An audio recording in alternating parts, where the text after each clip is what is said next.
Capítulo 3. Por un momento Conrad miró a Delora como si no pudiera creer que le decía la verdad. Después con voz más cálida y amistosa le dijo: «Cuéntemelo todo desde el principio». «Para empezar, ¿por qué es tantos años menor que su hermano?». Advirtió que ella luchaba por mantener el control, pero haciendo un esfuerzo la joven le contestó: «Denzil es solo hermanastro mío». Percibió la sorpresa en los ojos de Conrad y añadió: «Después de mi nacimiento, mi madre nunca volvió a recobrar totalmente la salud, así que crecí como hija única ya que no tenía a nadie con quien jugar». «¿Quién era su madre?».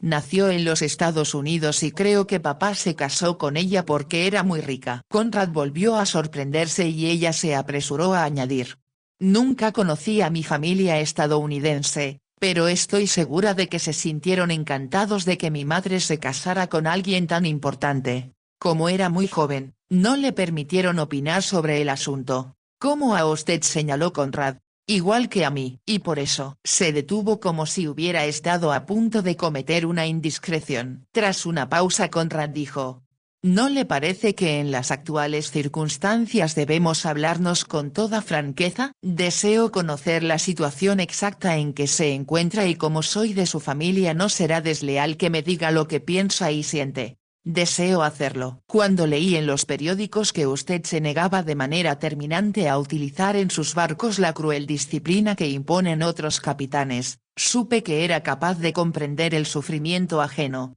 Lo intento al menos. Si confía en mí, prima Delora, trataré de comprender los problemas a que se enfrenta y haré todo lo que pueda para ayudarle». Vio que surgía un destello en los apesadumbrados ojos azules y, después de un momento, ella comenzó a hablar. Con palabras sencillas le contó una historia que no le extrañó por lo que conocía de aquella rama de la familia Horn. Tras la muerte de la madre de Denzil, el cuarto conde de Skautorn estaba desesperado por tener más hijos. Su primera esposa era una mujer débil y el trato que él le daba la había reducido a un estado de constante nerviosismo que lindaba con la neurosis. Cuando por fin murió, el conde lo consideró un piadoso alivio y buscó una mujer joven que le diera los hijos que ansiaba. Sabía bien, aunque jamás lo habría admitido, que su hijo Denzil tenía una naturaleza salvaje y rebelde, y que al crecer sería un joven problemático. La amenaza de muerte que pesaba siempre sobre los que participaban en duelos, se emborrachan hasta perder el sentido o participaban en alocadas carreras de caballos en las que fácilmente podían romperse el cuello, hacía imperativo para él tener otro hijo varón que heredara su fortuna en caso de que algo le sucediera a Denzil. Aunque el conde poseía una fortuna inmensa, no la consideraba suficiente. Por esta razón, cuando se enteró de que la hija de un multimillonario estadounidense visitaría Londres, decidió que sería la esposa adecuada para él. Al llegar a la adolescencia Delora comprendió lo desdichada que era su madre y que su marido mucho mayor que ella la aterraba. Como la primera esposa del conde, la segunda no tardó en debilitarse y enfermar a causa del temor y el sufrimiento. Aunque luchaba por conservar la salud, con el tiempo su vitalidad disminuyó hasta que por fin le resultó más sencillo convertirse casi en una inválida que accedía sin oponerse a cuanto se le pedía, sin hacer esfuerzo alguno por imponer su voluntad.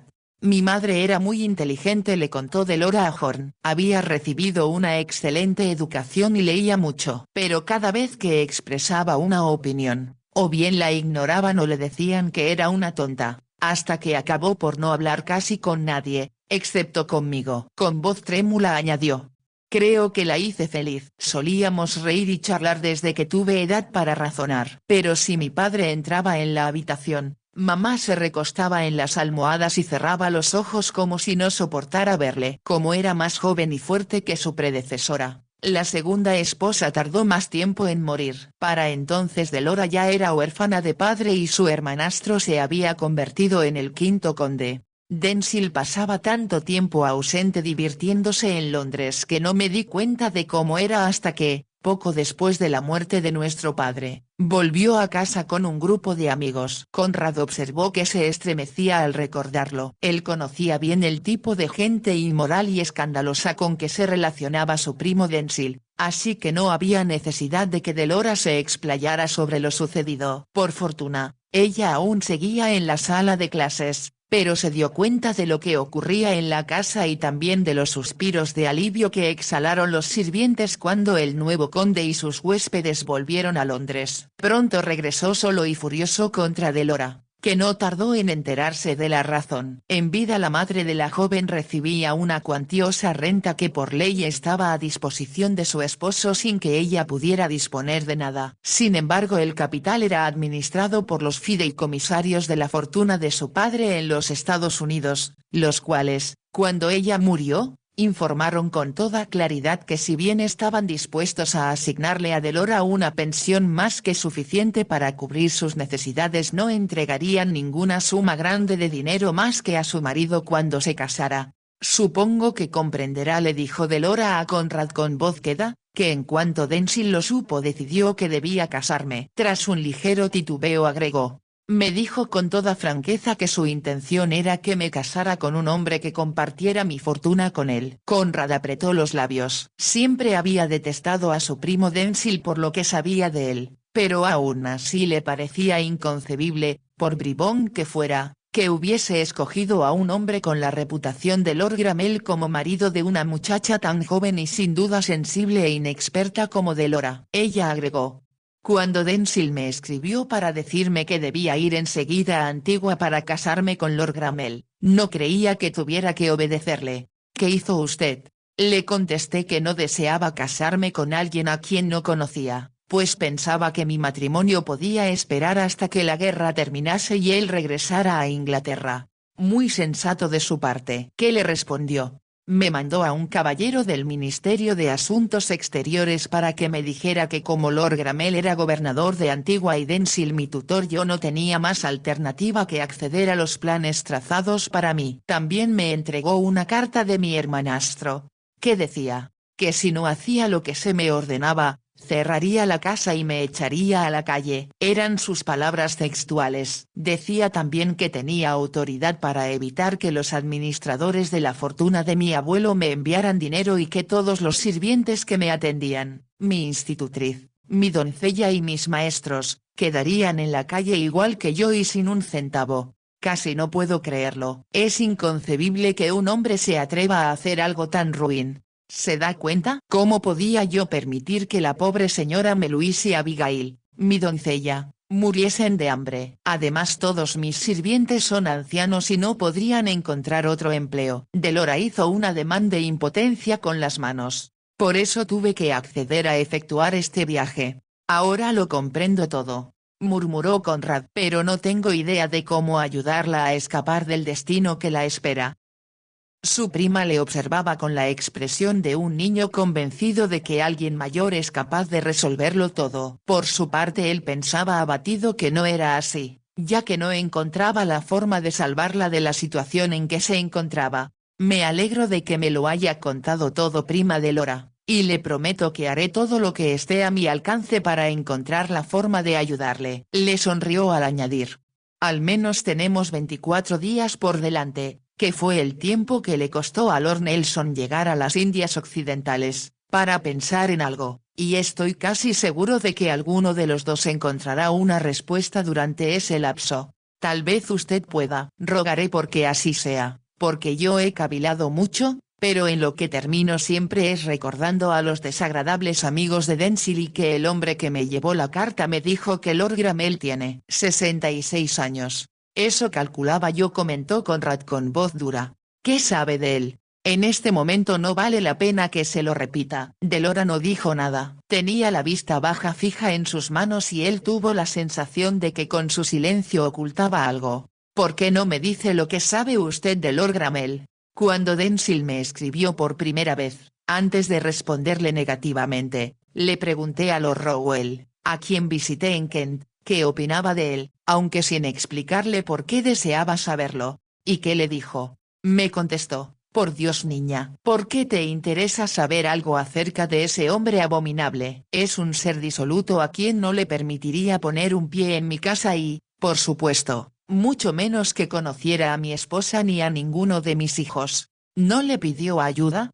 Lo pensé, pero comprendí que no podría hacer nada. A Lord Rowell le disgusta Denzil y el sentimiento es mutuo. Temí que si le decía algo a mi hermano él me prohibiría visitarle y la verdad es que tengo muy pocos amigos. Conrad estaba seguro de que era así. Sabía que si el comportamiento de Denzil se hacía público, ello provocaría que toda la gente decente de Kent le cerrase las puertas. Esto habría repercutido en contra de su hermana quien ya no podría participar en la vida social de la comunidad como era su derecho. Supongo que ya fue presentada en la corte. ¿Cómo se arregló eso? Solo después que accedí a casarme con el gobernador de Antigua. ¿Quién se encargó de ello? El Ministerio de Asuntos Exteriores. Dijeron que era indispensable que fuera presentada en sociedad antes de convertirme en esposa del gobernador. ¿Quién la presentó? La vizcondesa Castlereagh. Solo la vi anoche en la ceremonia. Llegué a Londres y nos dirigimos inmediatamente al Palacio de Buckingham. Al día siguiente, muy temprano, me enviaron de regreso al campo. Es increíble. Creo que tanto la vizcondesa como su esposo desaprueban a Denzil y no les agrada que me case con Lord Gramel. Conrad comprendía que aunque el secretario de Asuntos Exteriores y su esposa no estuviesen de acuerdo, no podían entrometerse en la vida privada del gobernador de Antigua. Ignoraba cómo había logrado Gramel el puesto, pero aunque resultara desagradable, era evidente que tenía amigos de influencia en la Cámara de los Lores y no le incumbía a Castlereagh decidir con quién debía o no casarse. En consecuencia Delora había caído en una trampa de la que no podía escapar. La posición en que se encontraba la joven hacía que todo lo que de noble y caballeresco había en Conrad se revelara. Pero esto no bastaba para descubrir cómo podría Delora derrotar a su hermanastro, que también era su tutor legal y poseía un título nobiliario distinguido, y a un aristócrata que, pese a su pésima reputación, era representante del rey y por consiguiente ejercía un gran poder en la isla que gobernaba. Pero no valía la pena mencionárselo a ella así que se limitó a decir: «Escuche prima Delora lo que voy a sugerirle». En la expresión de ella al mirarlo se combinaban la esperanza y la confianza como si pensara que Conrad poseía una varita mágica. «Lo que le recomiendo», añadió él, «es que por el momento mientras pienso en cómo librarla de esa situación intente disfrutar del viaje». «Supongo que es una experiencia nueva para usted». «Claro que lo es. En otra ocasión me hubiera sentido emocionada de ir en un barco tan maravilloso». «Entonces tómelo como un respiro entre el ayer y el mañana. Ha dejado atrás los problemas que tenía en Inglaterra y aún no ha llegado a los que la esperan más allá. O sea que debo disfrutar el presente y dejar que el futuro se resuelva por sí mismo». «Exacto. Le prometo que todos trataremos de que su travesía sea lo más placentera posible. ¿Y si tenemos que entrar en combate? En tal caso, aunque dudo que suceda, debe confiar en que el Invencible hará honor a su nombre y procurar no asustarse por el ruido». Ella sonrió. «No soy tan cobarde. Creo que me emocionaría presenciar una batalla siempre y cuando gane. Claro está. Si tiene lugar haré todo lo posible porque así sea». «Después de todo lo que se ha dicho sobre el Tigrehorn», rió Delora, «creo que cualquier barco que vea acercarse al suyo se lanzará en dirección opuesta. Me halaga, y espero que sus palabras sean proféticas. Pero ahora prima Delora debo volver al trabajo». Conrad se puso de pie y agregó: «Me temo que tendrá que comer sola si la señora Meluis no se repone, pero si lo desea, puedo invitar a mis oficiales para que la conozcan en la cena de esta noche». Vio que los ojos de Delora se iluminaban de entusiasmo. «¿Lo dice en serio? Me gustaría mucho. Así podré lucir uno de mis vestidos nuevos». Conrad sonrió. «Habla el eterno femenino». «Por supuesto, nos encantará admirarla en toda su elegancia». «Entonces es una promesa. ¿A qué hora debo estar lista?» «Se lo diré cuando venga después de la comida para llevarla a recorrer el barco». Temía que hubiera olvidado ese ofrecimiento. Habría sido muy descortés por mi parte. Además será mejor que lo haga antes que pasemos el canal. Luego el mar podría estar muy agitado. «No le temo al mar», dijo con firmeza Delora. Más de inmediato se ensombreció su rostro y añadió en voz más baja: «Solo a la gente». Conrad observaba cómo Delora hacía reír a sus jóvenes tenientes y que los ojos de todos los comensales estaban vueltos hacia ella. Era sin duda una chica encantadora cuya espontánea confianza en sí misma le haría triunfar en cualquier parte. Le agradó que ya estuviera dispuesta cuando llegó al camarote para escoltarla hasta que el que ocupaba él, y que le recibiera con una sonrisa luminosa. «Estoy lista», exclamó. «Como usted va tan elegante creo que debería ponerme una diadema pero no poseo ninguna. Me parece que resultaría demasiado para un barco de guerra». Al contestarle, Conrad pensaba que los ramitos de flores artificiales que Delora se había colocado a cada lado de la cabeza, a juego con las que adornaban el bajo de su vestido, eran más favorecedores que cualquier joya. Tenía un aspecto muy juvenil y la emoción de asistir a una cena ponía un brillo especial en sus ojos. Conrad sintió deseos de dirigirle un cumplido, pero temió que fuese un error y solo comentó: «Hace frío. Le sugiero que se eche algo por los hombros antes de salir. Aquí tengo un chal». Conrad lo tomó en sus manos y le ayudó a ponérselo. Mientras iban hacia su camarote Conrad pensó con una ligera sonrisa en lo complacidos que estarían los otros comensales por la apariencia de la joven. Había invitado a Dickin y a 3 oficiales más, todos menores de 24 años. Sus tenientes, que había elegido personalmente, eran bien parecidos y como constituía un privilegio servir bajo sus órdenes 2 de ellos pertenecían a familias distinguidas. El tercero oficial, Birch, era un joven inteligente miembro de una familia de constructores navales. Conrad tenía confianza en que demostraría ser un oficial sobresaliente. Por la tarde todos habían admirado asombrados a Delora durante su recorrido por el barco, y ahora esperaban ansiosos disfrutar de su compañía y tener el privilegio de atenderla. De hecho, si no tenía cuidado, Delora podría convertirse en una distracción nada conveniente para la disciplina que debía reinar en el barco. Pero al mismo tiempo como le inquietaba sinceramente y sentía una profunda pena por los problemas a que se enfrentaba, estaba decidido a que su prima gozara de unas semanas felices mientras estuviera a bordo. Mientras se vestía para cenar, Conrad había sonreído recordando sus sentimientos anteriores respecto a la pasajera. Delora era diferente a como suponía, que ahora se encontraba en la posición de protector de una jovencita a quien 2 villanos sin escrúpulos intentaban explotar de manera despreciable.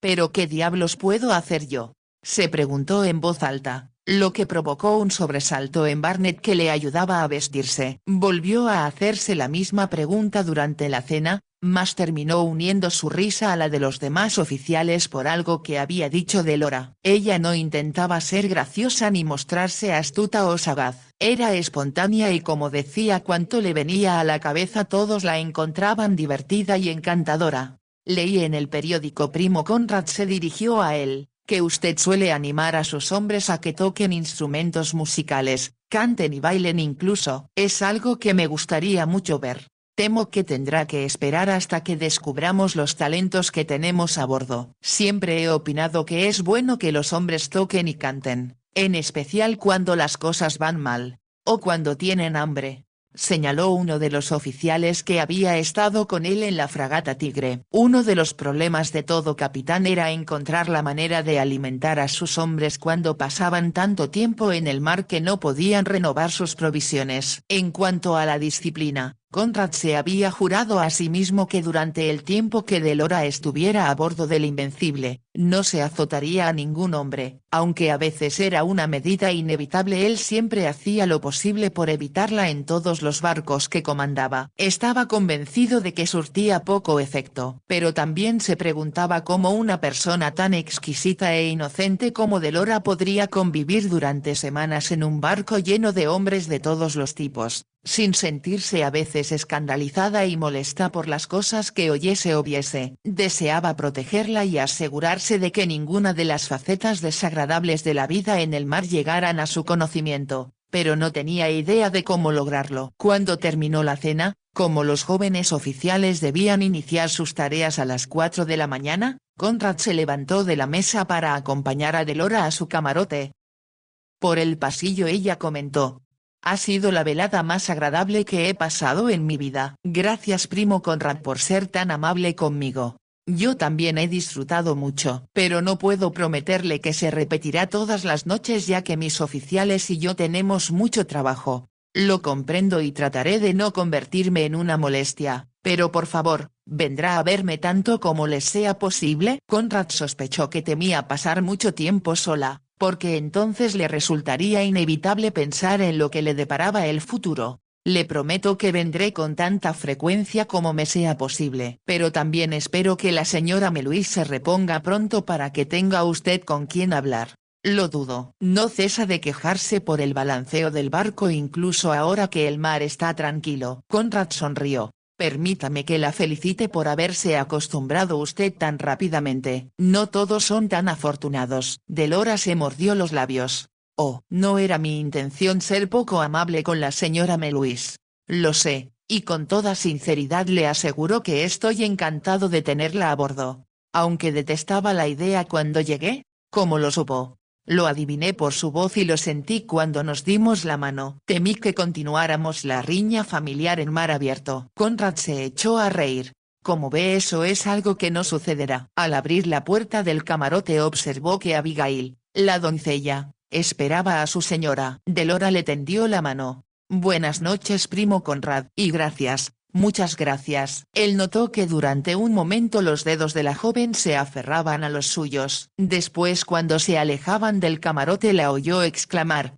Oh Abigail, ha sido una velada realmente maravillosa. Al día siguiente Conrad se levantó cuando 8 campanadas anunciaron que eran las 4 de la mañana y se dedicó a la importante tarea de supervisar las tareas de la tripulación. Los artilleros armaban y desarmaban sus armas. Algunos encontraban difícil acostumbrarse a los nuevos modelos que funcionaban con sistemas que producían bruscos movimientos de retroceso. Otros marineros practicaban los sistemas de señales. En tanto Dickin enviaba a los nuevos subir una y otra vez a los mástiles, hasta que perdían el miedo a la altura y a los bandazos del navío cuando se encontraban en lo más alto. Entre los tripulantes había algunos que navegaban por primera vez. Pálidos y nerviosos se movían con torpeza porque tenían miedo de hacer mal las cosas y más aún a no hacer nada. Conrad les hablaba con amabilidad, memorizaba sus nombres. Les relataba cómo se había sentido durante su primer viaje y cómo en secreto,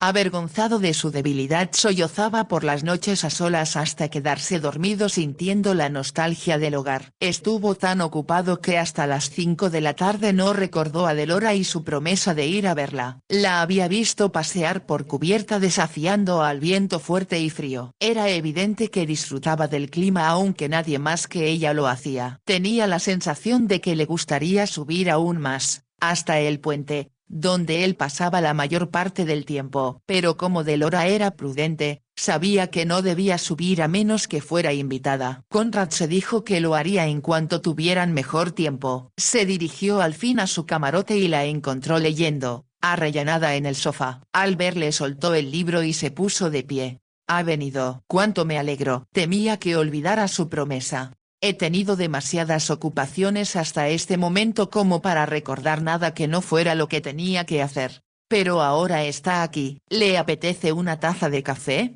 La tomaré encantado. Abigail, que permanecía discretamente en un rincón salió para prepararlo. ¿Está cómoda? ¿Tiene todo lo que necesita? Le preguntó Conrad a Delora. Todo. Excepto la oportunidad de charlar con usted. Él sonrió. Pero ahora estoy aquí. Cosa que me alegra muchísimo. Por favor, ¿podré cenar con usted esta noche? Conrad se sorprendió ante el hecho de que ella misma se invitara antes de que él lo hiciera. Pensó cómo eludir el compromiso de organizar otro grupo. En lugar de invitarla a mi camarote, ¿puedo sugerirle que me invite al suyo? ¿Puedo hacerlo? ¿Sería correcto? No estoy seguro de que lo sea, ya que no tiene usted dama de compañía. Pero en realidad nadie tiene por qué saberlo y, además, aquí estamos bajo mi propia jurisdicción. Claro, para un capitán el barco es su reino según leí en alguna parte, así que tiene poder absoluto sobre todos los que navegan con él. Con una sonrisa pícara agregó. Por favor capitán Horn, Ordéneme que le invite a cenar. Sería una gran emoción que cenáramos solos y así poder charlar con usted. Conrad titubeó pensando que cenar solos no sería correcto, pero enseguida se dijo que sus inquietudes estaban de más en vista de lo que a ella le esperaba en Antigua. Nada podía ser más incorrecto que el comportamiento hacia Delora de su hermano y su futuro esposo. Estoy encantado de aceptar su invitación a cenar, milady manifestó con toda formalidad y le agradó la alegre risa que ella no pudo contener. 2 horas más tarde, al entrar en el camarote, Conrad encontró la mesa iluminada con velas. El cálido ambiente demostraba el esfuerzo que ella había hecho por agradarle. Delora vestía un traje azul pálido y, en lugar de flores, se adornaba el cabello con 2 lazos. Al cuello llevaba una hilera de perlas que, según le contó más tarde, habían pertenecido a su madre. He preparado una cena especial en su honor y me sentiré muy desilusionada si no le gusta. ¿Una cena especial? Cuando Lord Rowell supo que viajaría en su barco, me aconsejó que trajera algunas exquisiteces para variar el menú, que según él suele ser bastante monótono. Un calificativo muy amable si se piensa lo que tendremos después de varias semanas navegando. Pero por el momento aún queda a bordo pollo, cerdo y cordero frescos, y a menos que el cocinero la eche a perder son carnes sabrosas. Anoche lo pasé tan bien que no me di ni cuenta de lo que comía, pero no estropearé la sorpresa diciéndole lo que le ofreceré esta noche. Y realmente fue una sorpresa para Conrad que le sirvieran paté de hígado de oca, lengua fría y pato en galantita. Delora le dijo que todo había sido preparado en su casa con productos de la granja. ¿Nunca ha estado en la casa solariega de los Horn?, le preguntó. Conrad negó con la cabeza. A mi padre le habría dado un ataque si me hubiera atrevido a sugerirlo. Cuando yo era pequeño y le oía despotricar contra nuestros parientes de la otra rama, me imaginaba esa casa como algo muy parecido al infierno, todo negro y con sus habitantes envueltos en las llamas que ellos mismos exhalaban por ser tan malvados. Delora se echó a reír. En realidad es lo contrario. Se trata de una propiedad muy hermosa y, como sé que tiene buen gusto, estoy segura de que le encantaría. ¿Cómo sabe que tengo buen gusto? Creo que es parte de su carácter y su personalidad. También sé que es amable y generoso, valiente y sincero. Conrad levantó una mano en señal de protesta. Basta. Basta. Me coloca una aureola y cree que soy un héroe cuando le aseguro que no lo merezco. Soy un hombre sencillo que se dedica a su profesión y ha tenido suerte, solo eso. Y además es modesto. Bromeó Delora. Olvida que leí todo lo que decían los periódicos acerca de usted y anoche me fijé en cómo le miraban sus oficiales. Le guste o no, para ellos usted es maravilloso. Tras una pausa Delora añadió. Y también para mí. Hablaba con espontaneidad, sin pensar en las palabras que brotaban de sus labios. Mas de pronto sus ojos se encontraron con los de Conrad y le fue imposible eludirla.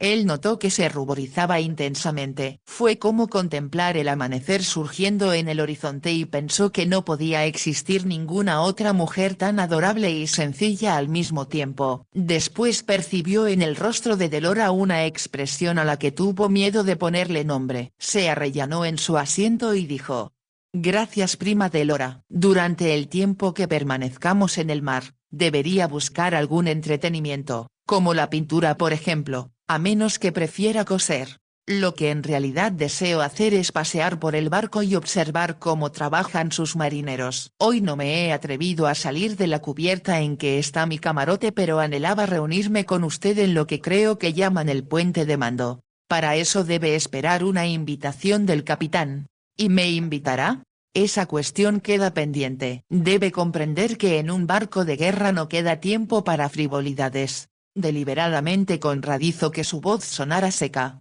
«¿Quiere decir?», preguntó tristemente Delora, «que ha cambiado de parecer y que ahora desearía no tenerme a bordo». Su tono de voz hizo que Conrad se apresurase a contestar. «No, por supuesto que no. Me agrada tenerla aquí. Sabe que deseo su felicidad. Lo que sucede es que». Como le costaba trabajo terminar la frase, Delora lo hizo en su lugar. «Lo que sucede es que no desea comprometerse demasiado conmigo, ¿verdad?». A Conrad le sorprendió que fuera tan perspicaz. Como no contestaba, ella agregó al cabo de un momento: En cuanto le conocí me di cuenta de que era como yo esperaba que fuese y, cuando ayer habló conmigo, supe que me ayudaría. Oh, antes estaba tan asustada que deseaba morirme. No debe pensar así.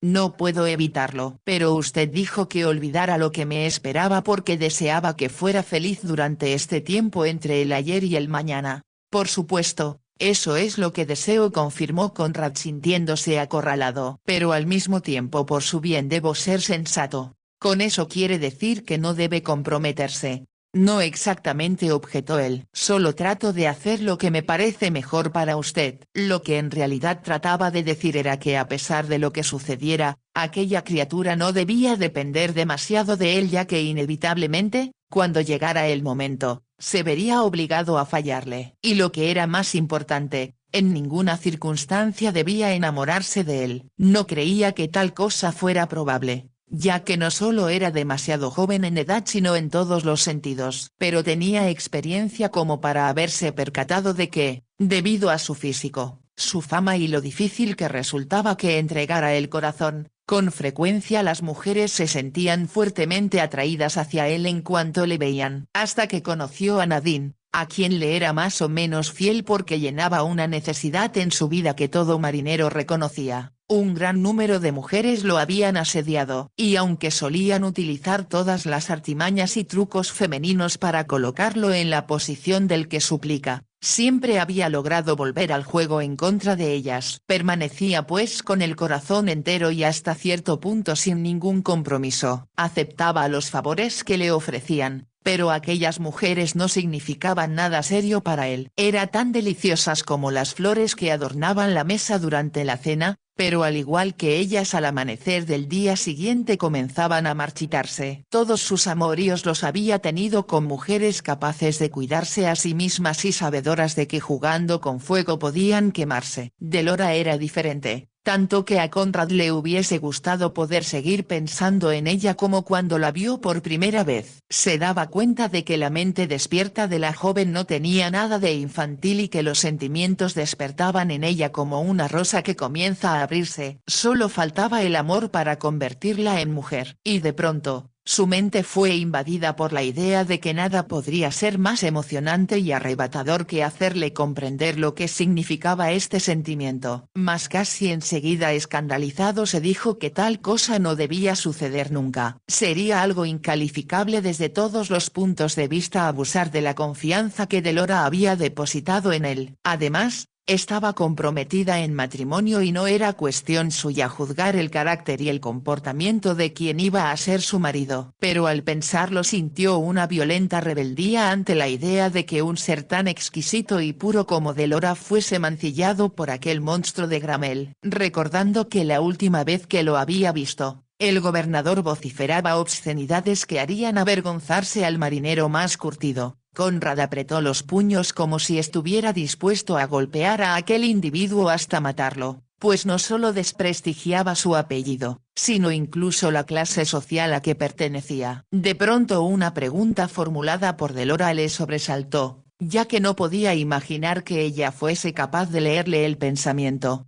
Si eso es lo que siente usted hacia él, ¿qué cree que puedo sentir yo?